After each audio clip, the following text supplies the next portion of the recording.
Congressman Omar, Ma'am Isabel, and Vice Mayor Rigu, welcome po sa the Netherlands, The Hague. Kamusta po kayo, sir? Okay lang naman, sir.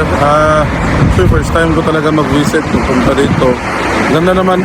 Wala naman masabi sa weather, pero para sa kanila maganda na daw to. Is it your first time also in Europe or in the Netherlands? Sa Hague, first time. First time. Sa Hague, first time ko. Sir, is it okay to know kailan pa po kayo dumating dito? Well, ako, I arrived, sa pa mag last week lang. But it's been no longer here. Okay. Since September 1. Oh, because we saw Congressman, Vice Mayor. Nagsama pa sila ni Papa. Yeah, si Papa mo. Sir, how do you feel right now that we are actually standing here sa Duterte Street? Kasi may certain pride daw talaga ma-feel kasi grabe talaga na well-known na talaga to. Kahit actually mga locals na Filipino makausap namin, parati nang sinasabi, you should go to Duterte Street, you should go to Duterte Park. Them saying that di pa nila kami kilala. So, kita nila Pilipino, mismo sila, ginapromote nila ang lugar. So, makasabi talaga ako na ganyan ka deep-seated talaga ang impact ni Lolo sa buhay nila na kahit dito kalayo na ng lugar, proud pa rin sila kay PRD. Okay, sir. Sir, may tanong lang ako, sir, highly political po yung question because there's very clear effort from detractors of the Duterte family to impugn the family Duterte to all the anomalies, as the congressman yourself, sir, especially right now the anomalies hurled against your father, no? What is your reaction to this effort from the detractors, sir? Well, this is not something new naman. Since nung time ni Madam President Gloria Macapagal-Arroyo, nung time ni Speaker Nograles, inahabol naman talaga ang family namin. Parati na gina-throw ng accusation sa yun nung time na nun kay then Mayor President Rodrigo Roa Duterte. Rodrigo Roa Duterte lang pala. Si Mayor Digong, parati na gina-target noon. And then sa latter years ng Aquino administration, of course, dahil malakas na candidate yung lolo ko, sila rin nag-start. So itong admin nabago, admin ni BBM, di naman siya ganyan kabago. Parati talaga sila may masabi sa amin o ginalink sa amin kung ano man mga misgivings na nila or mga pagkukulang nila sa tao, gusto talaga na i-link sa amin. Ang totoo lang yan, wala kami kakahiya talaga.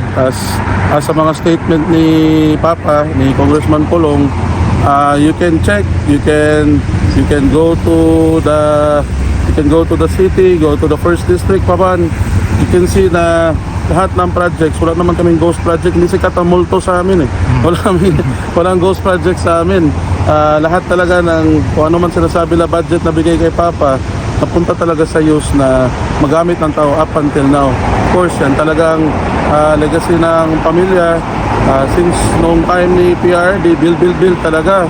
So marami talagang legacy projects, maraming bridges, ang interconnectivity ng buong Pilipinas naging stronger or at its strongest noong time ni Lolo.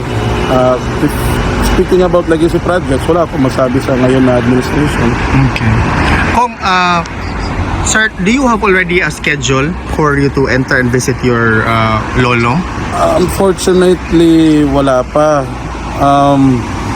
At that aspect, we don't really understand why. Kami naman, kami, immediate family naman considered sa amin. Actually, itong isa dito, si Vice Mayor, kapangalan niya pa nga. The second na nga to. So, we don't really understand why it takes this long for them to process na a request to visit our lolo, especially considering na buti sana nasa kabilang kanto lang to, medyo malayo pa naman. Manalo pa ang flight. Pero again, the lawyers of PRD are working their hardest na i-process ang request namin. On the side naman of the ICC, of course, being a separate entity with hindi lang naman kami ang inaasikaso, baka on their part, they're doing their best rin naman sana. So we respect it. But yes, we're still remaining very hopeful na habang nandito kami, sana ma-visit rin namin si Lolo. Kung what is your reaction to the decision of the court doon sa pagbibigay nila ng halaga sa pag-adjourn ng confirmation of charges hearing ng supposedly September 23 doon kay former President Rodrigo Roa Duterte? Yung first ko nabasa noon, actually nandito na ako noon eh. Ang reasoning lang nila is his physical state. Yun ang reasoning nila. If he's fit naman pala to stand trial. If mali ba ako yung tama Yes, naman. yes, that's correct, sir. So, unang reaction ko talaga, medyo worried talaga ako kasi although yes, he's a very popular figure, he's very influential, but most of all, lolo ko rin siya. Yes. So kung pag-usapan na ang physical being niya, medyo worried din talaga kami. Lalo na mga apo niya, wala pa kami chance makita siya. So there's a air of uncertainty talaga.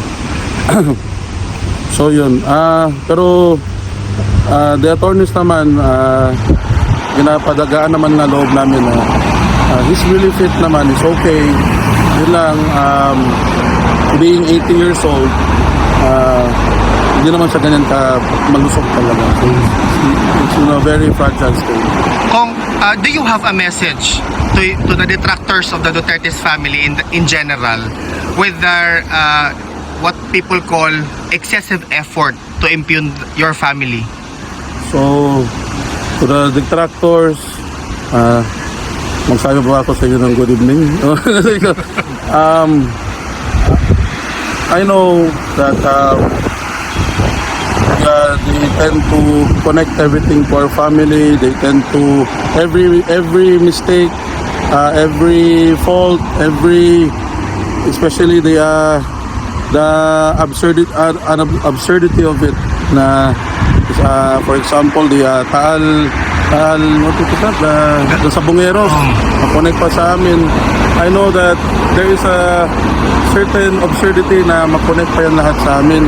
The flood control projects, which is good naman, gina-investigahan ngayon, pero they're still trying to connect it to us. Yun na nga sinasabi na nagbaha sa Manila, sa Davao investigahan. Correct. To our detractors, I know that you see that it's not really that within logic na makonect pa sa amin. So, I know by now you are very, very much aware that the Filipino people can no longer be fooled by whatever lies, whatever misguidance that you are telling to them. I know that deep in your heart, no matter how many mga trolls na one friend lang nag-like sa mga post nyo, yung mga nakalock profile na kahapon lang ginawa, kahit ilang ganyan na effort ibigay nyo, hindi nyo na maloko ang taong Pilipino. They are waking up and they are very aware. I know that na you are just fighting for whoever is the highest bidder, but the Filipino people don't care about that. They are actually looking for credibility. They are looking for someone who is the cause of all the floods, of all the problems the Philippines are facing now. They are looking for a face. They are looking for someone who's responsible. At kayo mismo ang pinakauna may alam sinong responsible. Malamang sila ang funder niyo. Kung your message lang doon sa isinasagawang pagkilos sa September 13 sa Pilipinas at I think September 21 na magkaisa mayroon sir, magtipon-tipon ang mga Pilipino. I think sa EDSA Shrine, I think these are prepared by separate groups but the objective is to actually show Park yun. L ang starting ng Park Luneta. Luneta. Sa 21, hindi ko alam sa 13. Pero thank you for informing me. So, again, partly doon sa sinabi ko sa detractors, the Filipino people are clamoring for answers. You the people, bilang elected official, you lend us your power because you have faith and you have trust in us. If you think that some government officials or some upper echelon of government officials, lalo na yung sinasabi na mga sacred cow, yung mga untouchable, walang untouchable. Kamu ang wala pang Bisaya. Okay lang mo Bisaya. Kamay sir. Kayo ang boss namin. if you think that there's something wrong na, if you think na this cannot go any further, fight for your right, fight for the power that you lend to us. Kung kailangan babawiin, babawiin. If you think that they don't have the Filipino people as a top priority, only themselves, then of course you have the right to fight for yourselves, to fight for your country rin. Lalo na nagamahal lahat, hindi mo pa alam asan napupunta ang taxes mo din. You should fight. But again, ngayon ko lang naman yung 13 at saka yung 21. So all I can say is all of you have the right to protest, all of you have the right to fight for what you believe in. Kung for all of you who've actually stayed here for quite a number of days, what's the best practices you think that you notice na pwede i-apply sa mismong distrito mo, Kong? Actually, maganda sa itong bike, pero well, dito naman sa Den Haag, I'm sure na mas matanda pa ito sila naging city kaysa sa Philippines sa country. So, grabe siguro ang planning that come to this. Pero kung meron man ako malagay sa district ko dito, siguro I'm just very hopeful The public transport system nila dito, sobrang organized, sobrang, well, on time naman rin. Sa amin, we're trying to do that naman in Davao, the whole of Davao. Of course, Thank you, Kong. Mayor Sebastian Duterte is trying his best to implement the public transport doon sa modernizing the public transport of our city. And kung makita mo dito, it's doing well naman rin. There's some traffic, pero hindi naman nag-aabot ng mga 2 minutes, 3 minutes sa isang stoplight. Mabilis lang.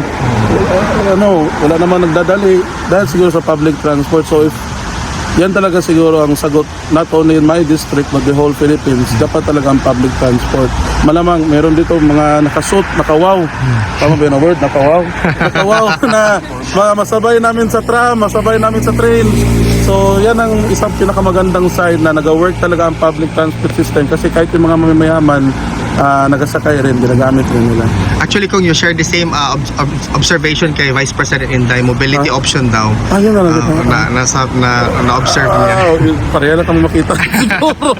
Kung last statement na lang or question, no? What's your message sa mga kababayan natin na hanggang ngayon, kung almost 6 months na sumusuporta pa din sa lolo mo at sa pamilyang Duterte in general? Being in Davao, parati, lalo na kayo Sir Alvin, parati ko kayo mapanood. Grabe ka, overwhelming feeling. Alam mo yan, at the same time, they know na na-hurt rin sila. Nandito si PRD ngayon. All they wish for na makauwi na siya, to be with his family, lalo na at his age. The service is done to the Filipino people. Alam ko yan lang naramdam nila kay PRD, kaya sila nainganyo sila magpunta dito, gusto nila ipakita ang support nila, gusto nila na mabigyan nila ng mabigyan nila ng blessings PRD na makauwi na sa Pilipinas. So all I can say is me personally, I am very thankful. Of course, the family has always been thankful to all of you. Thank you for always praying for him. Thank you, even if we're not here, meron di na ganun kabigat ang feeling namin knowing na maraming supporters nagapunta dito, maraming supporters na everyday nagapray para sa kanya. So for us, para na kayong pamilya rin namin, kasi minamahal niyo ang lolo namin.